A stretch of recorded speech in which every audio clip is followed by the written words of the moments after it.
What's happening, YouTube? Welcome back to the channel. If it is your first time touching down on this channel, welcome to Small Feet Big Heat. We talk sneakers, we talk streetwear, and everything in between. We are here to get into the Air Jordan 6 Tech Chrome. These released via Sneakers app yesterday and at a couple of other Nike retailers. They retailed for $190. Not cheap at all, but if it means that women's sneakers are going to get better concepts and better materials, then I'm willing to pay a higher retail price. If you pick these up, let me know down below in the comment section how you're liking them. And if you decided not to go for these, let me know down below in the comment section as well why you passed on them. I'm interested in hearing that. Let's get into the shoes.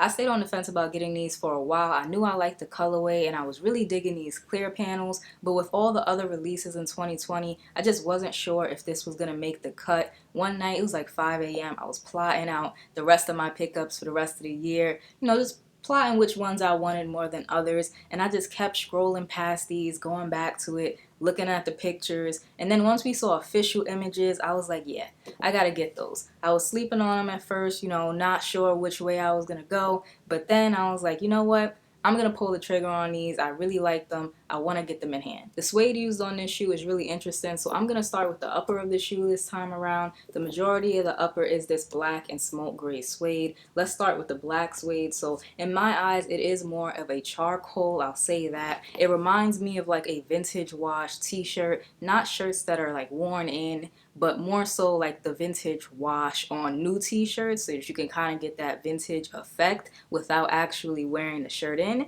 That's what this black suede reminds me of. It does kind of have a light to dark color change when you swipe your hand back and forth across it, but it is very negligible. Like if you're not really paying attention, it's not something that you would really notice. As far as the smoke gray suede, it has a different texture than the black suede. The black suede feels a lot softer, but that doesn't mean that the gray suede is bad quality. Not all suede is like super buttery soft. Suede has a bunch of different textures. The smoke gray suede just looks and feels like it has a little bit more texture to it, even though it is still soft. And they actually did go ahead and cut this with like a raw edge. I'll try and get a close-up so that you can see that. Then of course, my favorite part of the shoe are the clear perforated panels. I know a lot of people didn't like this detail. It turned them off from buying the shoe. I really like it. You actually can't see through the shoe. It has like a black fabric on the inside, so you can't see all the way through the shoe like to your socks. I have a couple of shoes like that where you can see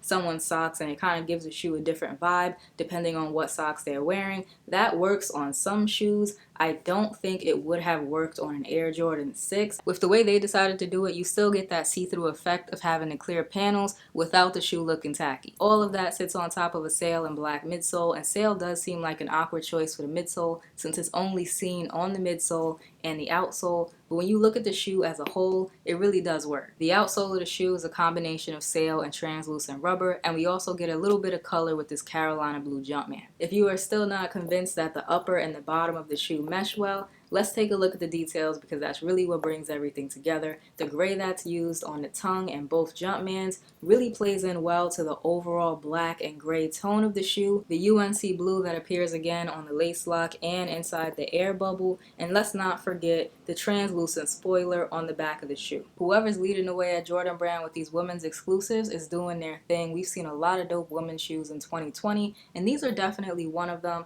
Now at a retail of $190, you do get some extras. You get 2 extra sets of laces, one blue to match that Carolina blue Jumpman at the bottom of the sneaker, the air bubble, and the lace lock. You also get a gray pair that matches the tongue as well as the 2 Jumpman logos, and you also get this really cool Jumpman chrome hang tag. I personally really like that touch. It reminds me of the Jordans from like 2003 to I want to say 2005, maybe even 2006. I think we've done more than enough talking for now. Let's run the on-foot footage and I'll be back with my final thoughts.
a little later in the day now. You could probably tell by the lighting. 6s are a pain to lace up, and the sun has gone down now and all of that while I was doing the on foot. Hopefully you enjoyed it. I'm really not sure what laces I prefer in these. I know that I definitely like the black and the gray more than I like the blue. I know that the blue is kind of like the accent color, but I like the dark palette of the shoe, so I'll probably be leaving the gray or the black in. These look really good on foot. I'm glad I picked them up. And as far as comfort goes, these feel just like my DMP 6s, so the clear panels are not making the shoe stiff or anything like that. I didn't have any problems with that. They feel the same as any other Jordan 6. You can expect a how to style video just as soon as I can put that together and put it out there for all of you. If you enjoyed today's video, remember to like, comment, subscribe, show a small YouTuber some love. We are almost to 2K, and I'll check y'all out in the next one.